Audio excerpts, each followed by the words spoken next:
অন্তর্বর্তী সরকারের প্রধান উপদেষ্টা ডক্টর মোহাম্মদ ইউনূসের সঙ্গে টেলিফোনে কথা বলেছেন মার্কিন পররাষ্ট্রমন্ত্রী মার্কো রুবিও। সোমবার স্টেট ডিপার্টমেন্টের মুখপাত্র ট্যামি ব্রুস এক প্রেস নোটে এই তথ্য জানান। এর আগে প্রধান উপদেষ্টার প্রেস সচিব শফিকুল আলমও ফেসবুকে স্ট্যাটাস দিয়ে এই ফোন আলাপের বিষয়ে জানিয়েছিলেন। পোস্টে তিনি লিখেন, সোমবার সন্ধ্যায় মার্কিন পররাষ্ট্রমন্ত্রী মার্কো রুবিও বাংলাদেশের প্রধান উপদেষ্টা অধ্যাপক ডক্টর মোহাম্মদ ইউনূসের সঙ্গে ফোন আলাপ করেছেন।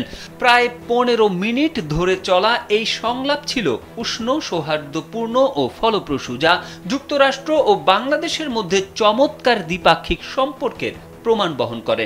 এরপরেই এক প্রেস নোট দেয় যুক্তরাষ্ট্রের পররাষ্ট্র দপ্তর। দপ্তরের মুখপাত্র ট্যামি ব্রুস জানায়, মার্কিন পররাষ্ট্রমন্ত্রী মার্কো রুবিও সোমবার বাংলাদেশের অন্তর্বর্তী সরকারের প্রধান উপদেষ্টা ডক্টর মোহাম্মদ ইউনূসের সঙ্গে কথা বলেছেন। দুজনই যুক্তরাষ্ট্র ও বাংলাদেশের মধ্যে অর্থনৈতিক সম্পর্ক গভীর করা এবং ইন্দো প্যাসিফিক অঞ্চলে নিরাপত্তা ও স্থিতিশীলতার জোরদারে তাদের অভিন্ন প্রতিশ্রুতি পুনর্ব্যক্ত করেন।